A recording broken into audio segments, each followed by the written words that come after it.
Salam sepak bola, teman-teman netizen atau warganet yang saya hormati semuanya. Di episode terbaru dari Bincang Bareng Binder, saya kembali mengundang Ketua Umum dari Viking Persik Club, siapa lagi kalau bukan Mas Tobias Ginanjar. Welcome back, Mas. Halo.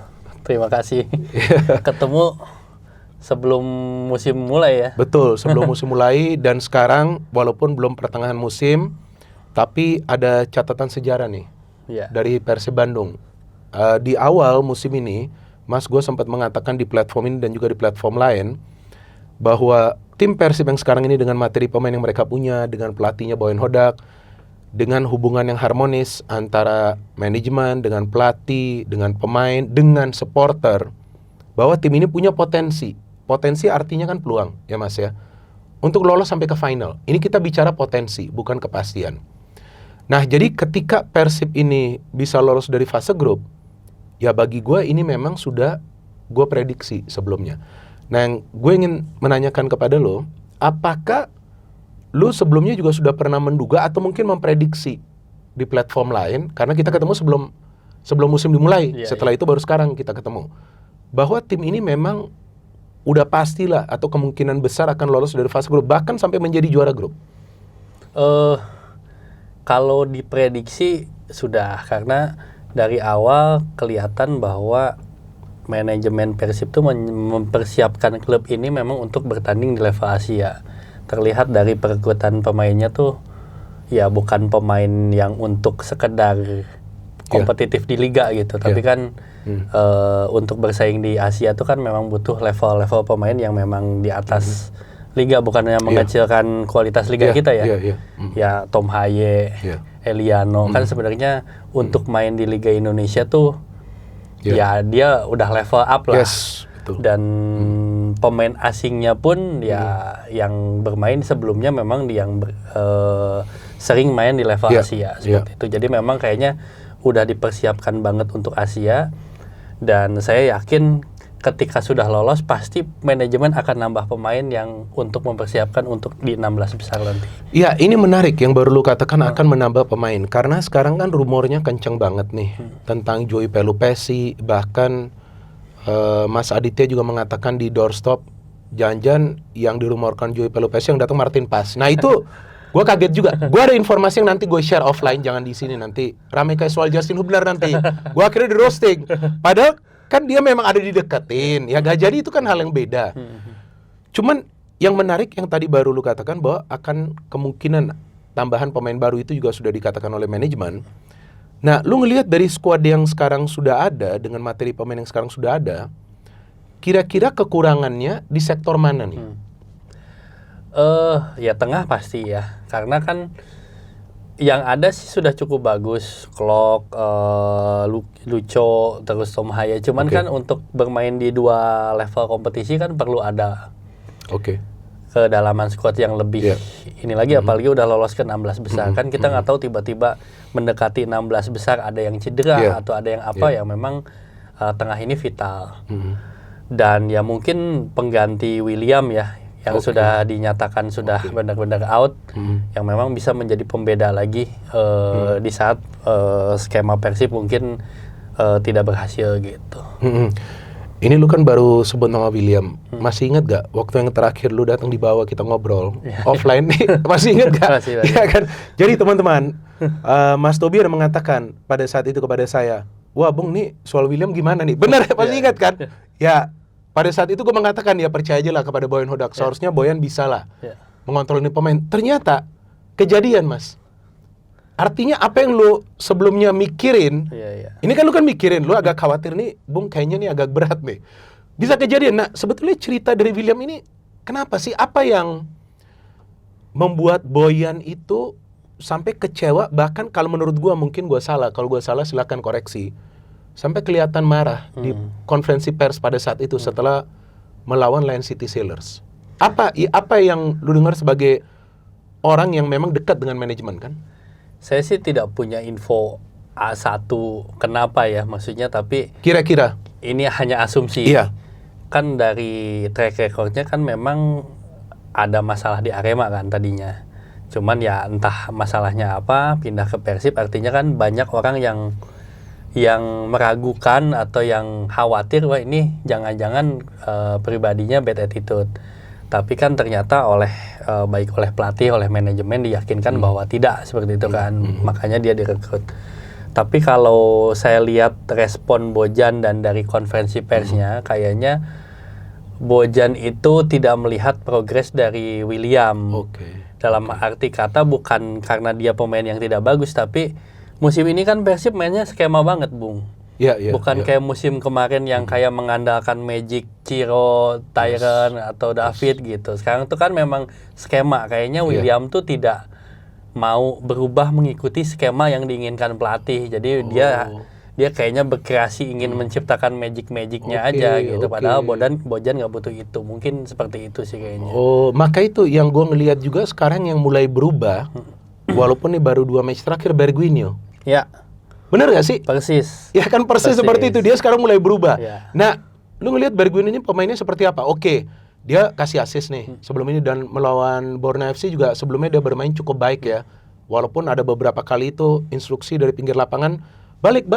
Ya kan, terus bahkan kawan kita juga Glenn yang liputan Sport kemarin dia mengatakan, kemarin kan gue collab sama dia, bahwa pada saat dia nonton Persib lawan Borneo itu Boyan sampai memanggil Bergwinho, memberikan semacam instruksi, kemudian berubah tuh cara bermainnya. Nah, lu melihat peran Boyan ini dengan para pemain seperti apa sih hubungannya sampai begini loh. Kan pemain juga gak gampang dihandle, Mas. Ya kan, ada pemain yang memang gak suka ditegur pada saat pertandingan. Ada di luar pun sama seperti itu. Bahkan Kevin De Bruyne pernah marah kepada Pep Guardiola. Ada itu kejadian, ya, karena Pep Guardiola terlalu banyak memberikan instruksi dari pinggir lapangan. Nah, lu lihat seperti apa sih cara pendekatan dia? Kan pasti kan lu sering dengar juga dari teman-teman. Ya, Bojan kan terkenal pelatih yang memang bisa mengendalikan dressing room ya. Artinya dia tuh bisa mengendalikan dalam tanda kutip pemain tuh tidak ada pemain bintang, tidak ada pemain kesayangan, tapi semua itu harus mengikuti dengan skema yang dia tetapkan. Ya termasuk tadi mungkin Bergwinho, kita tahu ketika di Borneo ya mungkin gaya mainnya seperti apa gitu. Ketika di Persib awal-awal ya dia masih seperti gaya main dia di Borneo ketika awal-awal.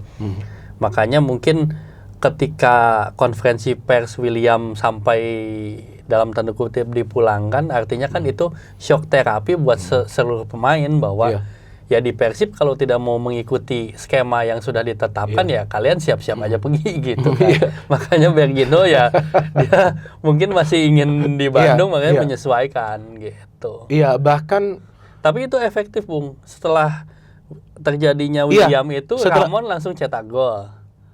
Kan yang dikritik dikritik tanda kutip kan selain William, Ramon dan Bergwinho. Iya betul. Setelah itu Ramon pecah telur, Bergwinho juga banyak umpan kunci, assist juga dia. Itu efeknya cukup luar biasa. Luar biasa menurut saya. Nah, ini kan kita baru saja bicara soal Bergwinho, soal William. Sekarang ini yang gue beberapa kali melihat bahwa Persib ini selalu kesulitan untuk melakukan konversi, Mas.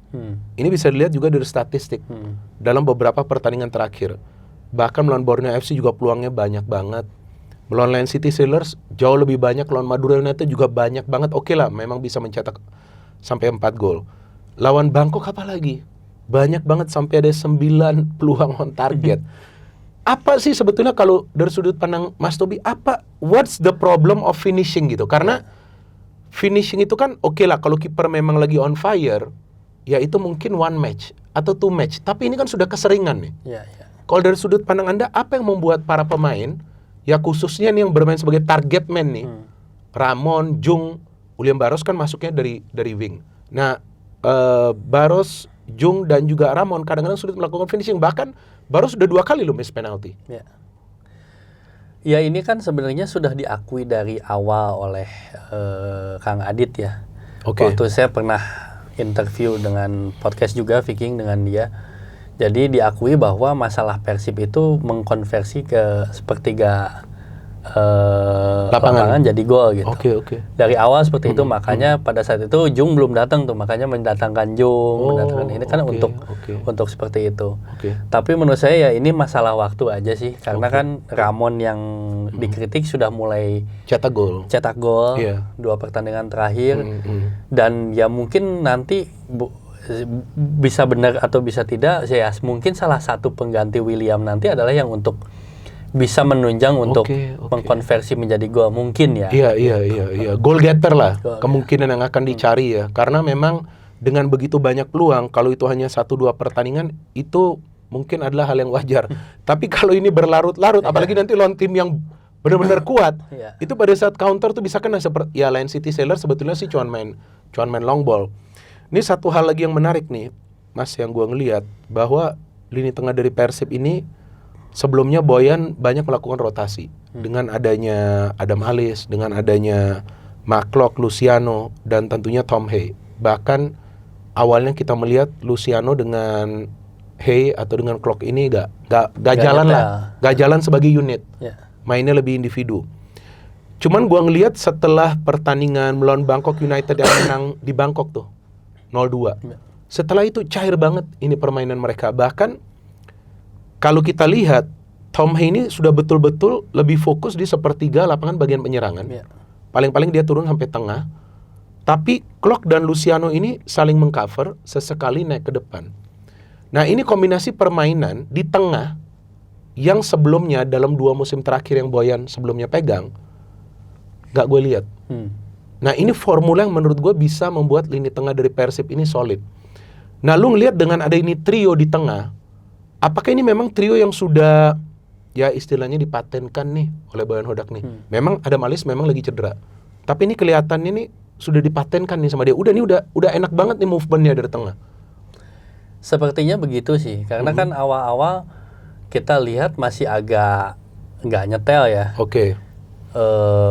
Terkadang kayak ada ketidakjelasan peran Clough gitu kan. Ini Clough sebagai pengatur serangan atau sebagai dia defender yang fokus untuk memutus aliran bola gitu kan. Tapi sekarang tuh pembagiannya udah jelas. Kalau dulu kan kadang-kadang Clough yang mendominasi untuk ini. Betul. Nah, sekarang tuh kayaknya udah pembagiannya udah jelas. Betul. Jadi kayaknya udah lebih enak. Kalaupun tadi digosipkan ada Joey Pelupisi, mungkin sebagian orang bertanya ngapain sih perlu ini, kan udah tengah udah enak ya. Tadi untuk melapis itu kan. Karena kan dalam sebuah tim butuh kompetisi juga untuk dia selalu menampilkan top perform di setiap match gitu. Terbukti tadi ketika William out, jadi ada kompetisi juga, orang jadi ingin membuktikan kemampuannya seperti itu. Agar bisa tetap bertahan di Persib. Nah, satu hal lagi yang menarik ini soal Beckham Putra. Gue ngelihat permainan dia sebelumnya lawan Borneo FC luar biasa. Dia sampai bisa memberikan assist plus 5 umpan kunci yang akurat semua. Itu semua dia masukin ke dalam kotak penalti loh. Dan gue ngelihat dengan hadirnya begitu banyak pemain baru yang bisa mengisi posisi dia, ini yang gue ngelihat ya. Coba nanti lu boleh jelasin. Ini membuat setiap pemain Persib, siapapun itu, mau main gila-gilaan. Pada saat diberikan kesempatan, mau dikasih 10 menit pun, pokoknya mainnya udah gila-gilaan. Nah, ini efek persaingan tadi yang lu katakan, ini sangat baik sebetulnya bagi Persib kan? Iya. Ya kan sebenarnya kompetisi atau kompetitif di dalam sebuah tim kan suatu hal yang positif kan. Kadang-kadang kalau tidak ada kompetisi, pemain terlalu nyaman di posnya, jadinya tidak menampilkan kemampuan terbaik gitu. Jadi ya, apalagi kita main di Asia, sudah 16 besar ya, memang kompetisi ini harus terus diciptakan sih. Iya, betul. Dan yang bisa kita perhatikan di Asia musim ini, permainan Persib itu jauh lebih taktis daripada musim lalu. Tadi kan di awal juga lu katakan ada skema. Dan yang gua agak kaget, ternyata beberapa match Boyan itu berani memakai strategi attack with high pressing yang sebelumnya nggak pernah dilihat dalam permainan Persib dalam 2 musim sebelumnya. Memang ada faktor juga dengan materi pemain yang sekarang lebih bervariatif dan juga bisa main ball possession, bisa main one touch passing. Nah, ini sebetulnya kan dengan materi pemain yang dalam dan berkualitas seperti ini kalau kita lihat dari luar nih, ini sebetulnya tidak mudah bagi Boyan Hodak. Oke lah, dia memang bisa mengatasi ruang ganti. Tapi Coba ini iseng-iseng, gue hanya pengen tanya, kok bisa dia tiba-tiba di pertandingan yang lawan Bangkok United? Oke, kita tahu Ramon kan sudah mencetak gol lawan Borneo. Oke lah, mungkin dia akan berikan kesempatan. Tapi itu sebelumnya di Asia dia biasa pasang Andrew Jung loh. Iya. Tapi dia mengambil keputusan memasang Ramon dan kemudian ada penalti yang biasanya tuh Jung ambil dan Jung selalu cetak gol. Ternyata Barros miss. Tapi dalam situasi seperti itu, ya walaupun masih 5-6 minutes, tapi gue gak ngelihat para pemain Persib mentalnya down atau panik, tekanannya down. Ya. Nah ini apa sih faktor yang bisa membuat para pemain Persib kok enjoy the game gitu? Ya kalau saya lihat sih karena tadi musim ini Persib bermain dengan skema, artinya mereka sudah ditentukan skemanya dan secara mental ya memang sudah lebih siap. Lebih siap ya untuk karena pemain-pemain ini yang biasa bermain di level-level Asia sebelumnya, jadi secara mental ya memang sudah teruji. Bukannya merendahkan skuad musim lain karena kan kita sudah juara juga dengan skuad musim lain, tapi mungkin musim lain secara di Asia tuh mentalnya belum teruji. Beda juga. Nah ini tuh mentalnya memang sudah biasa di Asia, jadi ketika ada 1-2 lain hal tidak langsung drop gitu. Jadi artinya meskipun mereka dirotasi di line up juga itu tidak mengganggu secara psikologi, karena kan kadang-kadang ada pemain, wah kenapa sih gue dicadangin gitu ya kan, tapi ternyata mereka main untuk tim. Yang lebih mengerikan lagi adalah defense dari Persib. Betul. Walaupun dalam situasi one on one biasa kecolongan, tapi kalau gak bisa one on one dengan defense Persib, siapapun yang dipasang di belakang itu kompak banget. Bahkan ketika Reinders dimainin di kanan atau nanti dia main lagi di kiri, gak ada perbedaan dalam performa dia. Mau main Barba dengan Matericardi atau Matericardi dengan Julio Cesar, sama baiknya. Apakah ini juga salah satu faktor yang membantu Teja Pakualam? Sangat. Kelihatan Teja jadi lebih nyaman dan lebih percaya diri di gawang karena ya di depan-depannya di depan-depannya superhero semua. Kuat-kuat semua. Kuat-kuat semua. Ya Eliano kan ya dipuji Boyan karena dia salah satu pemain yang punya mobilitas paling tinggi di setiap pertandingan. Artinya ketika bertahan dia baik dan membantu penyerangan juga baik. Daya jelajahnya sangat tinggi. Dan kalau kita lihat level Barba, ya saya lihat itu bukan lagi level, mohon maaf bukannya sombong ya, bukan lagi level Liga Indonesia gitu. Karena kan sebelumnya ya dia di Itali dan ya back Itali banget lah gitu. Betul. Tanpa kompromi. Dia betul dan kan? Ya maksudnya punya visi, punya ini. Dan ini karakternya. Betul. Yang gue ngeliat keras banget itu dia dan udah 3 gol loh dia. Artinya Persib kan gak mengandalkan satu lini saja untuk mencetak gol. Tapi selain itu juga banyak boboto yang biasa juga DM atau juga memberikan komentar. Mereka terkesan dengan Teja Pakualam. Karena sebelumnya dia kan sempat tergeser ya dengan Kevin Rey Mendoza, artinya menit bermainnya berkurang. Tapi Boyan tentu tetap percaya sama dia, makanya itu dia tetap di squad. Ada kiper baru Adam yang gabung, tapi entah mengapa hanya main 1 match. Nah gue pengen tanya dulu soal Adam, what's the story? Karena gue ada mendapatkan informasi, ini bukan informasi yang asal, katanya Adam Prisbeck ini belum 100% fit. Tapi kemudian Mas, gue agak bingung kalau belum 100% fit, kenapa ada nama dia di bangku cadangan dalam beberapa pertandingan. Mas Tobi, ada gak sih insight-nya atau mungkin yang dapat informasi soal Adam? Karena kan Adam ini di kontrak untuk menggantikan sebetulnya Kevin Rey Mendoza yang menjadi kiper number 1 dalam 1,5 musim terakhir. Ya kalau Adam sih memang mungkin pada awalnya diproyeksikan menjadi kiper utama ya, mungkin ketika awal. Cuman kan pada saat perjalanan dia mengalami cedera. Ya itu betul. Dan ketika cedera ternyata Teja on fire. Artinya kan ketika on fire tersebut dicoba waktu itu lawan Persita saya ingat. Dan ternyata hasilnya kalah. Jadi tidak ada alasan untuk mengganti Teja. Nah mungkin yang menjadi pertanyaan banget ketika lawan Borneo, ketika Teja cedera, kenapa yang dimainkannya Fitra. Saya sempat tanya ke Kang Adit. Saya tanya, Kang, kebetulan nonton bareng kan, saya ke Adam, kenapa nggak dimainin kok yang dipasang Fitra? Jadi menurut penjelasan Kang Adit, pelatih kipernya bilang secara statistik katanya, yang nggak tahu statistik apa ya, mungkin ketika di latihan ketika ada, yang memang lebih siap untuk diturunkan pada saat itu adalah Fitra.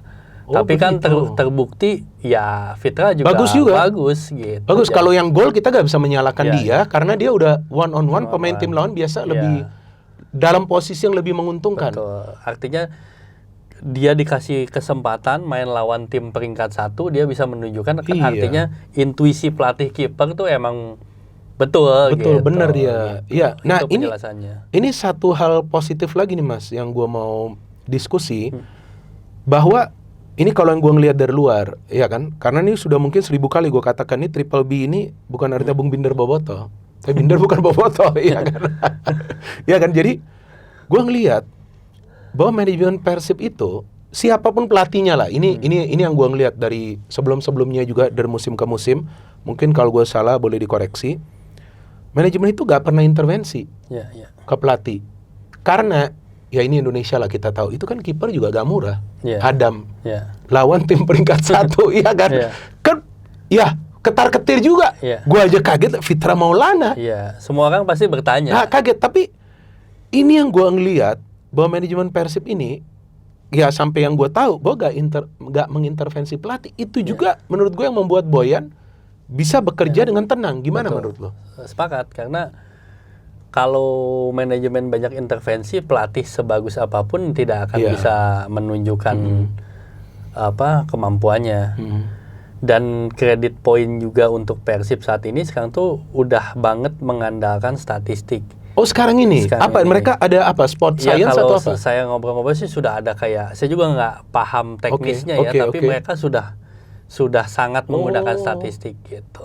Oh, jadi mungkin Jadi itu salah satu Oke. Tolak ukur lah ya. tolak ukur juga. Oh, untuk Boyan juga mungkin menentukan starting Betul, lineup. Wow. betul. Hebat juga. Maka itu kadang-kadang kita sering kaget dengan pilihan dia. Tapi ternyata pilihan yang dia ambil itu terbukti benar. Betul. Ya kan, maka itu teman-teman itu yang selalu saya katakan bahwa jangan samakan pengamat dengan pelatih. Iya. Kalau gue kan cuma pengamat, gue kan nggak tahu. Tapi kadang-kadang gue agak kaget loh. Ini Fitra agak salah. Terus ini kan biasa Andrew Jungko Ramon, tapi ternyata benar. Nah, artinya Boyan dalam hal ini punya keleluasaan untuk menentukan pemain mana yang dia butuhkan bagi Persib, nanti tergantung negosiasi dengan manajemen. Tadi kita sempat diskusi, kita flashback dikit soal pemain baru yang kemungkinan akan bergabung. Ini hanya pemikiran gua aja sih Mas, bahwa kalau gua ngelihat kemungkinan di kiper. Kemungkinan. Ini feeling. Berarti Martin pas dong. Gua nggak mau ngomong karena nanti rame lagi. Ini feeling. Ya infonya tipis-tipis ke sana lah. Cuman maksud gua nggak mau ngomong banyak. Cuman feeling gua ke sana. Nah, dengan Fitra kemarin main, yang not bad walaupun itu first match lah. Ya kan, first match dia main dan dia usianya masih sangat muda tapi dia mainnya bagus. Mungkin nggak Persib datengin kiper baru? Karena persaingan di kiper ini menurut gua cuma 2 nih. Iya. Kalau ada satu lagi, kan di tengah tuh banyak nih. Iya. Kalau ada Males nanti fit, apalagi nanti Robbie Darwis kembali tuh. Robbie Darwis juga pernah dimainkan. Di back banyak, di depan banyak. Lu ngeliat gak sih ada kemungkinan Ya kalau kemungkinan pasti ada ya. untuk kiper kan? Apalagi ya kita tembus level 16 besar. Gitu. Artinya kan di level 16 besar, artinya saya melihat Persib tuh saat ini tidak cukup puas dengan hanya lolos fase grup. Oh begitu? Terlihatnya ya, Oke. terbukti dengan ingin menambah pemain kan, Iya, artinya iya. kalau hanya puas dengan di 16 besar kan artinya dia nggak butuh Oke, keluar betul. lagi duit Benar, dong benar, gitu kan. betul, Karena betul. beli pemain yang kualitas bagus kan Benar. lumayan. Betul. Ini artinya dia dalam tanda kutip terus ingin melaju lebih jauh. Gitu. Jadi mungkin bukan 2, bisa 3 loh. Ya mungkin kalau memang 3, tadi kayaknya targetnya 3. ingin melangkah jauh di Asia, kan pengen nonton Ronaldo lawan Ronaldo dilewat Beckham nanti. Iya betul. Ronaldo ketemu Beckham, ya kan, Beckham putra. Tapi bisa ketemu kalau ke final. Kalau ke final. Final atau semifinal mungkin sih. Semifinal atau final. Iya. Jadi harus lewatin dulu yang di 16 besar. Betul. Terus naik lagi ke perempat. Ya mungkin semifinal ketemu. Tapi yang menariknya di konferensi pers Boyan mengatakan ya kalau nanti mau ketemu Ronaldo ya masih nanti di bulan Mei. Ya kan, kita fokus dulu ke Malut. Nah, gue ngelihat juga Mas, setelah Persib berhasil lolos dari fase grup ini yang sebetulnya adalah sebuah catatan sejarah. Tapi ini yang gue perhatikan bahwa nggak ada pansos-pansosan nih. Ada apa ini? Kok nggak ada gitu? Pelatih, pansos gue hebat. Pemain pansos, wah gue hebat. Atau mungkin Ramon, top, gue cetak gol. Kok ini low profile banget ini tim Persib ini. Dan ini bukan sekarang. Is this some kind of culture? Apakah ini sebuah kultur yang diwajibkan di Persib bahwa jangan terlalu banyak show off? Kalau selebrasi itu beda, itu wajar, ya kan? Bahwa merayakan sudah lolos, tapi nggak berlarut-larut gitu, ya kan? Kayak ini mereka ini di belakang kamera ini, ya kan? Dia kan cuma satu harian dia happy, habis itu udah lupa. Karena habis itu dia bilang apa? Pak, ini mau ketemu Ciro. Lon Malut kan Ciro, Ciro David, wah ini bahaya ini. Tapi ini apa, sebuah kultur atau apa ini di tim Persib? Artinya jangan terlalu show off lah gitu. Jangan show off lah gitu. Saya nggak tahu ini sengaja diciptakan atau tidak oleh Persib ya. Tapi menurut saya ini hal yang bagus karena memang untuk menciptakan sebuah stabilitas tuh memang tidak boleh ada pemain yang melebihi nama besar klub lah. Artinya semua bermain untuk Persib, tidak ada yang boleh merasa lebih hebat dari klub itu sendiri. Seperti itu sih kalau menurut saya. Iya. Jadi itu yang mereka jaga. Artinya seperti yang tadi lu katakan di awal bahwa tidak ada pemain bintang. Betul. Bahwa semua pemain memang dibutuhkan untuk memberikan kontribusi. Jadi memang kalau ada yang tanya siapa man of the match, ya semua pemain Persib lah. Sampai yang ke bangku cadangan semua. Dan gue pikir sinergi yang baik ini yang membantu juga tim untuk performa secara konsisten.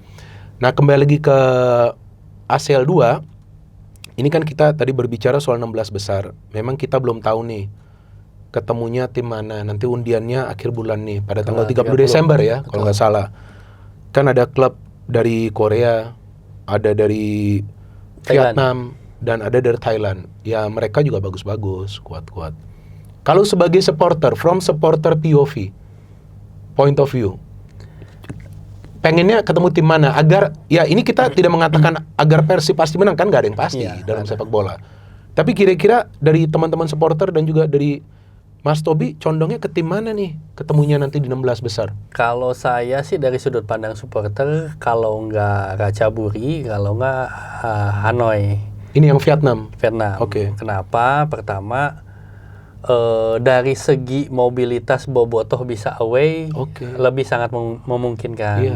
Korea Selatan kan harus visa, terus betul. Ya harga tiketnya pasti lebih mahal, sangat lebih mudah untuk away ke Thailand dan Vietnam.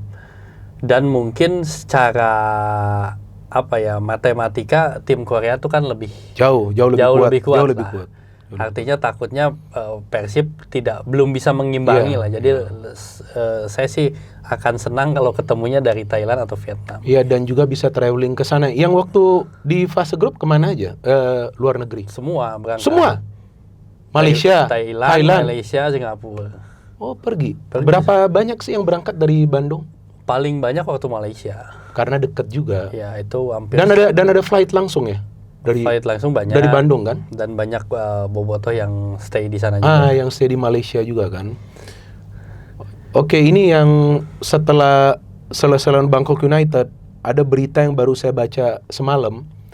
Ada Mas Adit juga memberikan pernyataan di doorstop kepada media bahwa ada potensi Persib kena sanksi dari AFC terkait dengan penonton yang boleh hadir.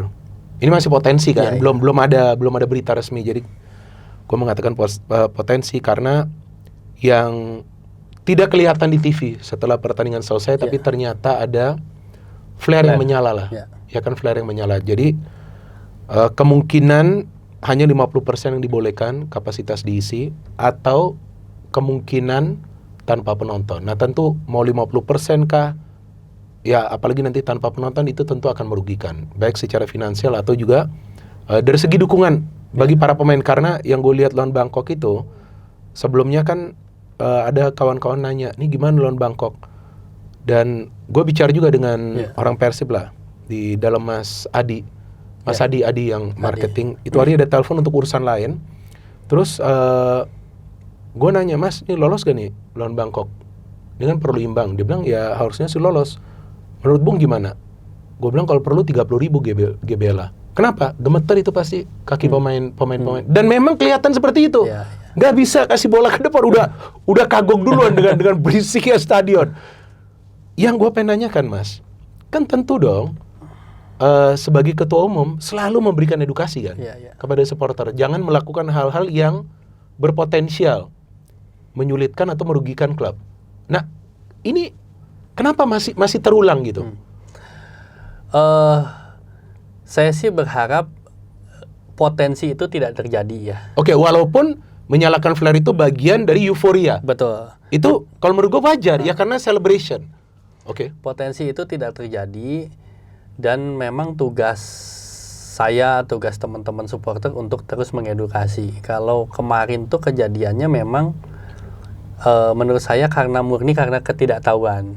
Oke. Jadi kalau di liga biasa, di liga-liga domestik itu memang yang menjadi potensi hukuman itu ketika pertandingan sampai selesai dan matchcom sampai keluar. Oke. Nah, ternyata di AFC itu berbeda. Oke, seperti apa kalau di ternyata AFC? Di AFC itu aturannya sampai benar-benar pemain clear up keluar stadion sampai pulang. Keluar stadion sampai pulang baru flare boleh dinyalakan. Baru. Jadi mungkin teman-teman menganggapnya itu seperti di liga-liga biasa karena itu flare terjadi ketika memang sudah pertandingan selesai dan sudah lama. Iya betul, karena nggak kelihatan di TV juga. Iya, karena kan setelah beres selebrasi biasa ada after ceremony. Iya betul.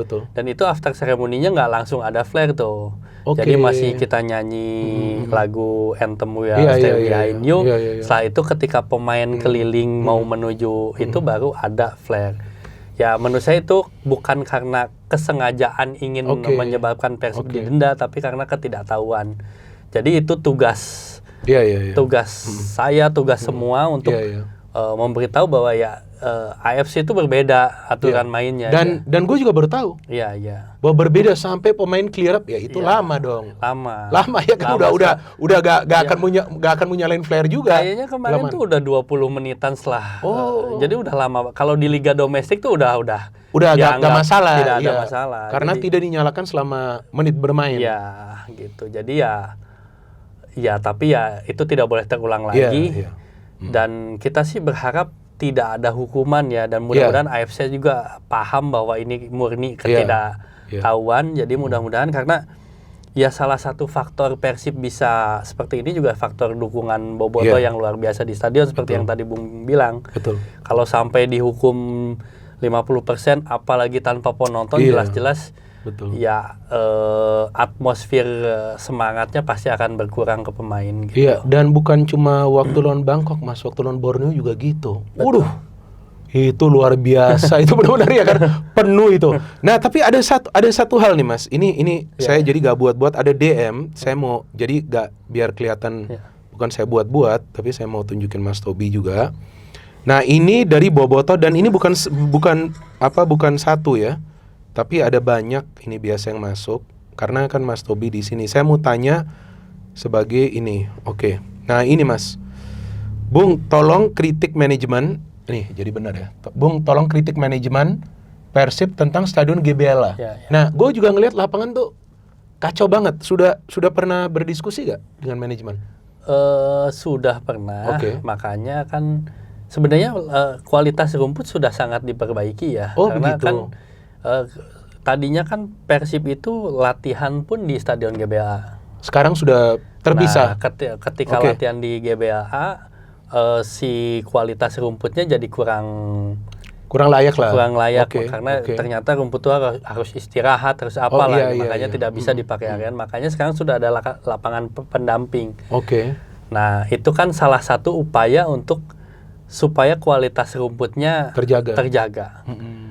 Tapi ya menurut saya ya apa yang kita lihat di televisi belum tentu itu sama dengan apa yang pemain rasakan karena terbukti di beberapa pertandingan kan sudah ada LCS main, Bangkok main, Selangor main, tidak ada satupun tim yang mengeluhkan mengenai kualitas rumput. Iya, gak ada. Bahkan domestik juga gak ada. Betul, artinya kan Belum tentu yang kita lihat secara look di visual TV itu beda sama dengan realita di lapangan itu. Kalau buruk kan pasti, apalagi tim-tim luar negeri pasti udah komplain. komplain. Ya pasti udah ngomong bahwa itu mungkin menyulitkan mereka. Apalagi kalau timnya kalah kan pasti dijadiin alasan juga. Tapi kualitas rumputnya jelek. Nggak ada. Tapi nggak ada. Artinya kan belum tentu valid bahwa kualitas rumputnya jelek. Iya, dan satu hal lagi, bagi pemain seperti Tom Hay dan Reinders, kalau memang kualitas rumputnya ini nggak benar, dia nggak bisa main bagus. Iya. Nah, tadi kan lu ngomong soal Reinders, ini lebih menarik Tom Hay, bos. Dalam 4 atau 3 pertandingan terakhir, nyawa banget dia dari Persib. Betul. Apa yang menurut lu membuat dia sekarang tampak enjoy banget mainnya? Iya, saya nggak tahu ya, tapi menurut saya dia sudah nyaman main di Bandung sekarang ini. Karena mungkin awal-awal masih belum lagi beradaptasi. Dan yang paling gua kaget sih soal fisiknya. Iya nah kan? Itu apa dia ada latihan fisik lebih keras? Saya nggak tahu, tapi kan banyak orang meragukan Tom Hay itu bisa bermain 90 menit. Betul. Kan ketika di timnas kan selalu dia diganti sebelum selesai kebanyakan ya. Tapi ternyata di beberapa pertandingan kelihatan udah menit 90 dia masih bisa lari, betul. Artinya ini sesuatu hal yang mengagetkan juga buat saya. Iya benar. Artinya dia merasa enjoy sehingga memang itu yang berpengaruh kepada permainan dia, tentunya ke fisik dia. Karena kalau dilihat Tom Hay sekarang main, ya sekarang kelihatan dia pemain yang benar-benar nih pemain otak banget ini yang mainnya otaknya ini dia. Iya kan, otaknya kasih umpannya dia bahaya banget. Oke, kita sudah bicara soal ACL 2, kita sudah bicara soal tadi potensi yang kemungkinan akan disangsi AFC, yang kita harapkan tidak, karena gue sudah mengatakan Mas, sebagai warga negara Indonesia gue akan mendukung klub manapun yang mewakili membawa nama Indonesia. Jadi dalam hal ini Persib, Dewa, bahkan sebelumnya PSM juga gue dukung. Kita bikin konten-kontennya, kita edukasi kepada supporter karena mereka membawa nama negara. Oke, ACL 2 kita sudah diskusi, ini yang menarik. Selain nanti mau lawan Malut nanti kita diskusi sedikit. Tapi sebelum lawan Borneo FC, kalau gua gak salah, silakan dikoreksi, Boyan ada mengatakan bahwa dia lebih khawatir tentang Persija daripada Borneo FC.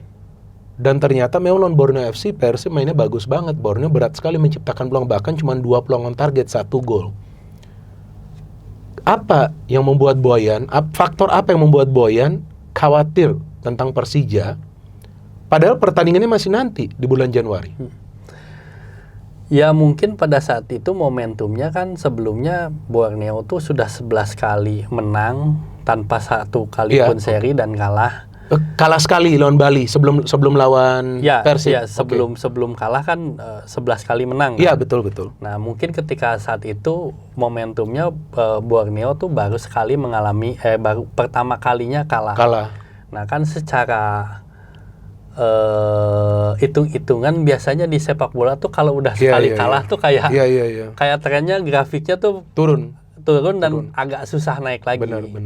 Nah, mungkin Boyan melihat dari statistik sekarang Persija tuh tim yang dalam 5 atau 6 pertandingan lagi terakhir bagus, selalu menang kan? Iya, selalu menang. Artinya ya mungkin Boyan melihat tren itulah gitu. Yang tadinya Borneo ini tapi trennya gini, Persija ya lagi ini. Jadi mungkin yang dikhawatirkan itu. Kalau dari Mas Tobi seperti apa? Kalau sekarang melihat peta kekuatan, ini kita hanya ini brainstorming aja, gak ada masalah, ini cuma brainstorming. Walaupun kita masih berada di awal musim, karena kalau kita melihat klasmen sementara, Borneo, Persija, Persib, terus ada Malut, ada PSIM, ya kan? Malut sebentar kita akan diskusi. Tapi Persija ini kalau pandangan Anda seperti apa permainan mereka? Yang sejauh ini mereka sempat kalah, tapi bangkit menang terus. Ya kalau lihat tren mereka luar biasa ya. Dan punya kedalaman squad dan pemain-pemain yang ngeri juga. Ya tapi saya sih percaya diri Persib yang seperti saya waktu di awal katakan, yang bisa mengalahkan Persib hanya Persib itu sendiri, karena dan itu terbukti karena maksudnya kita kompetisi panjang. Ya kita bisa saja menang lawan Persija, menang lawan Borneo, tapi kalau lawan tim-tim yang di atas kertas kita harus menang ternyata terganja, ya akhir poinnya juga sama-sama aja jadi di bawah. Pertama itu, dan Yang saya khawatirkan lagi ya faktor kelelahan. Karena ya bayangin Bung, Bung Binder aja mungkin yang podcast 5 hari sekali kan capek juga. Ini main bola 5 hari sekali. Ini kan dari tanggal Singapura 30 udah Madura, tanggal 5 lawan Borneo, tanggal 10 lawan Bangkok, jeda 4 hari kita lawan Malut kan. Artinya maksudnya secara kualitas ya, maksudnya saya tidak ragu lah dengan kualitas. Cuman yang menjadi faktor ya tadi faktor mungkin konsistensi dan kelelahan itu karena jadwal yang cukup padat bermain di 2 kompetisi. Iya, dan itu yang sepertinya coba dijaga oleh Boyan Hodak dengan rotasi-rotasi yang biasa dilakukan di starting lineup. Oke, next match coming up, Malut United. Ini tim yang mengalahkan Persib dan menunda. Ya kan perayaan gelar juara Persib musim lalu ya kan? Menunda. Dan kebetulan itu gue yang siaran dan sebetulnya secara permainan Persib gak jelek di match itu. Cuman memang Malut mainnya kalau gue lihat seperti itu Mas. Gak niat. Tapi dia tunggu kesalahan aja dari tim lawan musim lalu dan musim ini gue lihat masih sama. Kita lihat sepertinya gak niat nih. Cuman main-main bola, lempar bola, tapi tiba-tiba bisa gol loh. Oke, dengan ada beberapa mantan. Ini mantan yang gila-gila semua nih. David da Silva, Ciro, Tyron, Fransa, belum pemain-pemain lain. Ya kan, Sauri bersaudara. Ini gimana nih lawan Malut nih? Away lo ini? Ya, pertama pasti mereka punya motivasi yang berlipat ya. Karena kan sebagai pemain yang pernah main di Persib, terus sekarang berganti, kan pasti pengen menunjukkan dong bahwa ya gua tuh pemain hebat yang bisa mengalahkan Persib gitu.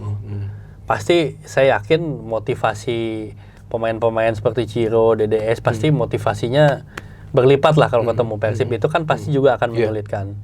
Tapi tadi yang paling saya khawatirkan adalah faktor kelelahan, Bung. Karena kan kita sudah berentet dan main lawan Malut itu hanya jeda 4 hari. Betul. Dan setahu traveling juga. Dan setahu saya flight ke Maluku itu terbatas. Jadi hanya beberapa flight dan itu tuh ya memakan waktu yang lumayan. Kalau nggak salah 3,5 jam. Yang langsung. Jadi pasti agak melelahkan lah gitu. Karena jeda 4 hari harus traveling jauh. Ya itu pasti akan menguras betul dan energi. Kayaknya mainnya juga bukan malam itu, mainnya sore itu. Siang, 1:30 di waktu Maluku, Indonesia Barat kan? Tapi di timur kayaknya lebih dia. 2:30 mungkin. Setengah tiga dia. 3 atau 4. Setengah 4, 2 jam ke depan kan dia. Itu juga tidak akan pasti mudah, lagi panas banget kan. dan Persib sebelumnya kan yang kalahnya itu juga kan away. Betul. Lawan Persita dan lawan Persijap ya. Dan itu lawan Persijap jam 3:30. Enggak, malam. Malam ya lawan Persijap. Persijap malam, Persita malam. Oh malam ya itu hari ya kalah ya. Kalahnya dengan skor yang sama tuh 2-1 tuh. Pada saat itu Persijap Persita kalah sama. Oke, kira-kira prediksi? Ya, saya sih pengennya menang. Tapi melihat kondisi sekarang ini. Kalau melihat dan Malut nih kan rest. Malut kan rest ini. Betul. Melihat sebenarnya kalau keinginan pengen menang. Tapi realistis seri sudah bagus dengan traveling, dengan kelelahan dan lain sebagainya. Tapi kalau bisa menang berarti Persib udah on track, top banget. On track dong. Kalau seandainya menang, kan artinya kan akan naik nih. Akan mendekati ke Borneo. Hanya beda 2. Artinya kan Persib sudah masuk dalam perebutan. Betul. Gelar juara. Ya, kalau imbang atau kalah itu udah beda lagi nanti halnya karena ini kan tabungan nih. Ini tabungan pertandingan kan bagi mereka yang perlu mereka manfaatkan. Oke, Persija udah, tadi yang Boyan khawatir, Malut juga udah, dan soal ACL 2. Oke, soal liga kita ini Persib kan masih panjang nih. Ya kan, tadi Anda mengatakan dan sebelumnya juga bahwa yang bisa menyulitkan Persib itu atau mengalahkan Persib itu ya Persib sendiri jika para pemain gak fokus dan lain-lain lah, ya kan.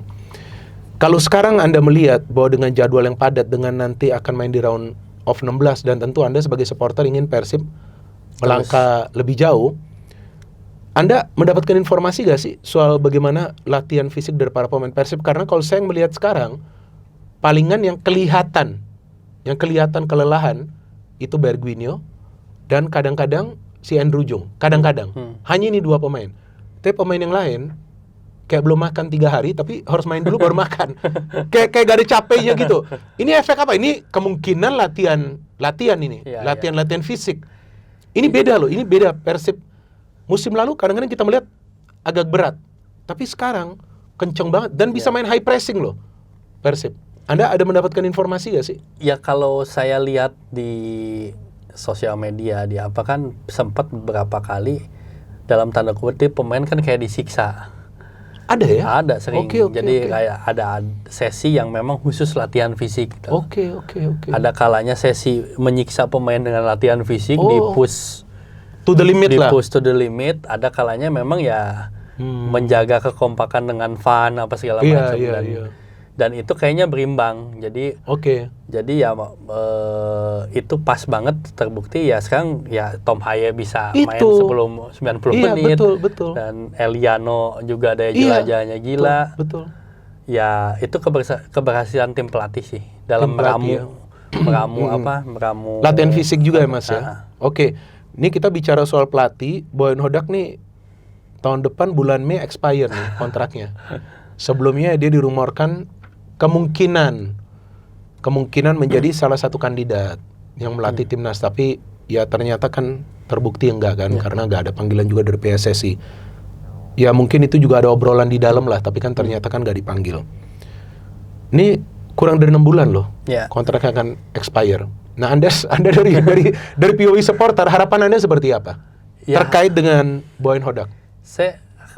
Saya rasa bukan hanya harapan saya ya, harapan hampir sebagian besar bobotoh tuh pengennya Boyan Hodak tetap bersama Persib karena ini pelatih tuh kayak udah nyetel banget dengan Persib, dengan bobotoh, dengan kultur sepak bola di Bandung karena biasanya banyak pelatih hebat di Persib tidak bisa menyesuaikan dengan kultur bobotoh, kultur Persibnya. Tapi ada yang sebelumnya ada juga begitu ya Mas ya? Oke. Saya kan banyak statement pelatih yang menyinggung bobotoh. Kalau ini tuh dia bisa banget lah dan terbukti prestasinya juga nggak sembarangan. Makanya kita merasa cinta lah dengan Boyan Hodak.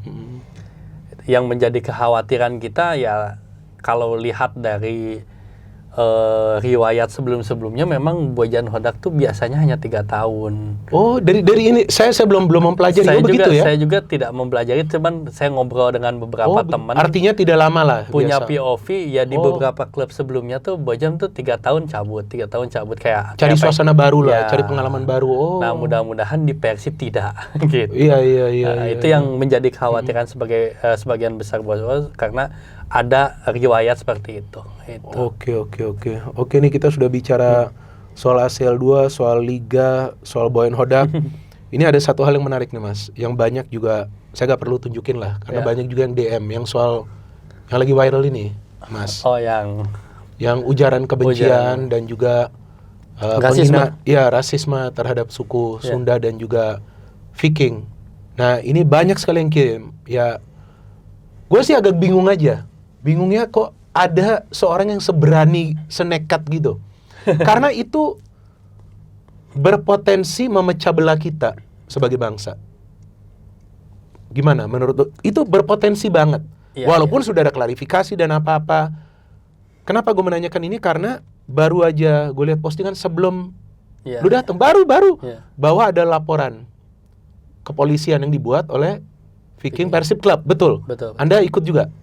Saya kebetulan kemarin mendelegasikan. Oke, nah tim. Ini jadi seperti apa sekarang duduk perkaranya? Jadi ya. Nah, sorry saya potong. Ini orang Anda kenal atau mungkin ada teman-teman kenal, supporter atau apa ini kok bisa nyasar ke Viking? Saya juga tidak kenal dan tidak tahu. Tidak pernah tahu sebelumnya. Backgroundnya siapa dan saya nggak tahu juga gue siapa. Tapi kan ternyata di sosial media berkembang bahwa dia tuh sebagai content creator atau nggak tahu lah siapa lah ya.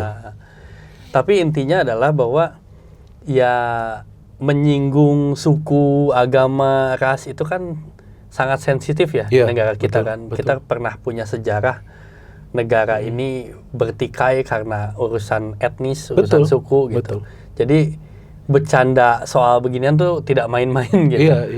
Dan ketika itu banyak sekali DM mention yang masuk ke akun kita Viking, yang akun ini Viking Persib ya, Club, dan akun pribadi pun yang memang intinya mengaspirasikan bahwa Viking tidak boleh diam saja, bahwa Viking harus meminta tolong Viking menindaklanjuti ini.